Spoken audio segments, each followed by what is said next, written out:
Shit, and swing. What's going on, you guys? This is Spark, and I'm bringing you that little bit of delayed intro there, just because who needs to fucking stop and re-record that? It's comedy gold right there. So this is Poseidon build. Um, and if you're looking on the left of my screen, you'll see the pretty much standard mage build that I usually build. Um, Book of Thoth and Ratatouille are probably my two favorite items in this game because of how much fucking damage they do. It's absurd. It's not absurd, it's insane. Um, anyway, if I max out the stacks on the book that it gives me, um, I end up with like, what, 2,000 mana?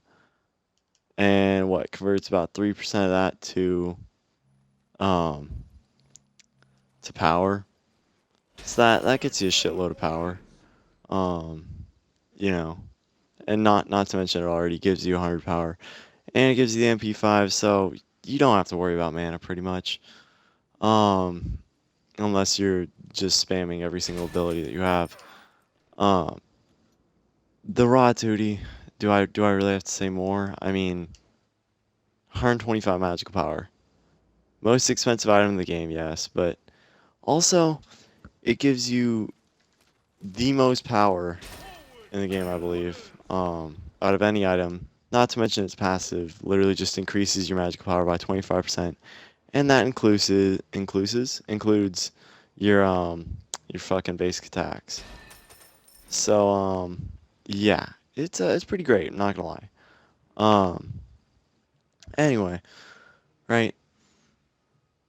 This is the standard mage build that I usually build on most mages. Okay, but this is not the build I build with Poseidon now. Given Poseidon's badassness and his availability to just pop his A like that, and all of a sudden now he can box um fucking what are they? Whatever you call them, hunters. He can pretty much box anybody in the game when he pops that A ability. It does a lot of damage.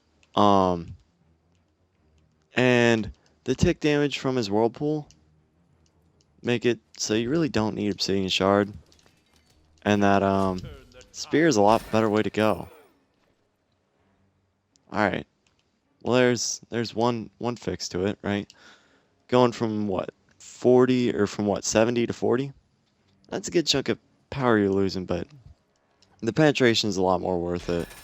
Um, and it's not just flat penetration because the Obsidian Shard just says you gain 33% magical penetration, whereas this gives you 15 magical penetration, and it also gives you a protection reduction, which means not only do you hit for more, but your entire team hits for more. So, yeah, it's a better item. And mathematically, if you look at it, it's a better item overall until about um, when they have over 270 magical protections. That's a shitload of protections, so the tanks are the only ones you're not going to be hitting too hard on.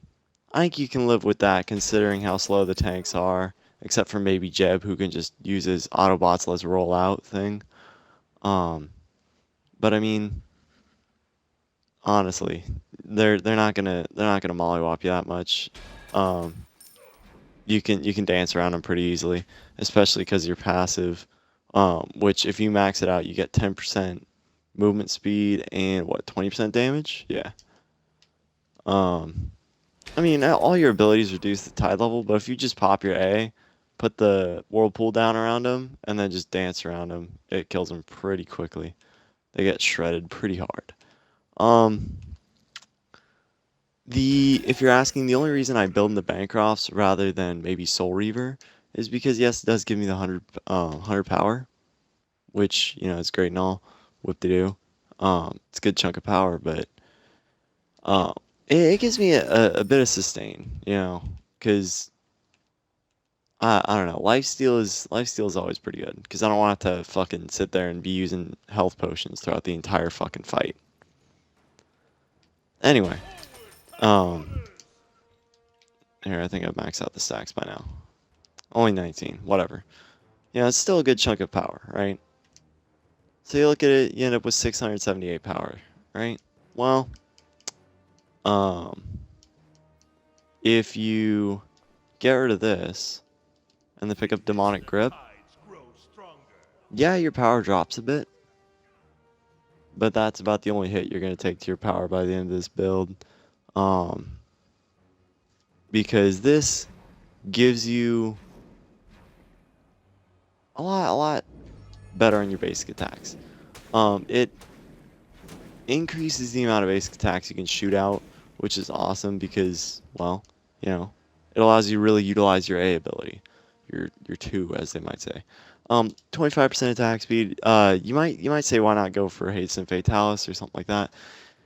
Doesn't give you any power. This gives you 60 power, reminds you, like, allows you to stay relevant with the damage. Keep all your other abilities doing a whole good chunk of damage, you know, not just, you know, shitty damage. You know, your attack speed goes up to a 1.3, which is really nice. Um, you know, then here, let me see. And if you're wondering why not fucking Teklin's ring or something like that, Teklin's ring or whatever. 10% attack speed is nothing, dude. That's the wimpiest attack speed you'll ever find. It's pretty cheeks. 45 magical power is really not that great. I mean, 15 more, and you get this, and 15% more. Plus, this pretty much allows you to do true damage because not only is your Spear of the Magus reducing their protections, but you're also reducing their protections with the Demonic Grip because that's the. So you're shredding through all their protections. Okay. Um. However, like I said, I'd like to remain relevant with or keep some good lifesteal in there. And honestly, I found this out a little while ago because I'm stupid. This is the final build, by the way. Is if you get rid of, where the fuck is it?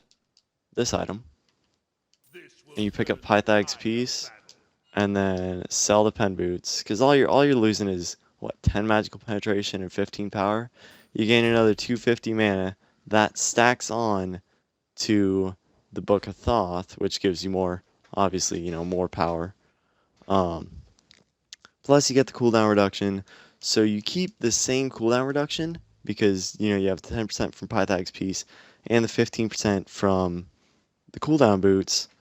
So you still get the 25% cooldown that you would get if you got Chronos Pendant. But you're also getting a good chunk of lifesteal. 15% lifesteal is a lot. However, if you look, it says 25% lifesteal in the stats. Because I'm an idiot and I didn't realize the aura counts you in it as well. Meaning you gain 90 power in this and 25% lifesteal. Okay. So you're getting a crap load of lifesteal, the same cooldown, and you're pretty much just adding attack speed and a shitload of penetration to your build. It's insanely good.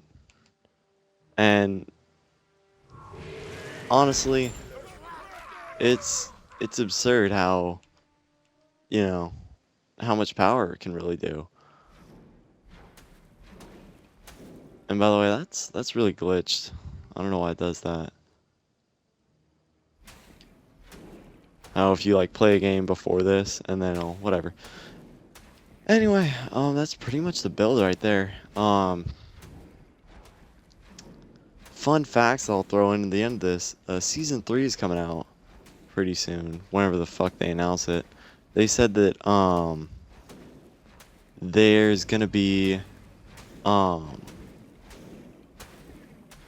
there's gonna be replacing the actives, and they're gonna call them like relics or something like that. They don't have any more tiers to them. They're just gonna be equal to the tier 3. So you're still gonna have beads, except it's gonna be called like relic of purification or whatever, and it's pretty much gonna be max purification beads. You get one at level 1, and then I think you get another one at level 12. So it's an interesting dynamic they're gonna try and add to the game. We'll see how it plays out. But other than that, hope you guys enjoyed the video, and you know, I'll see you guys later.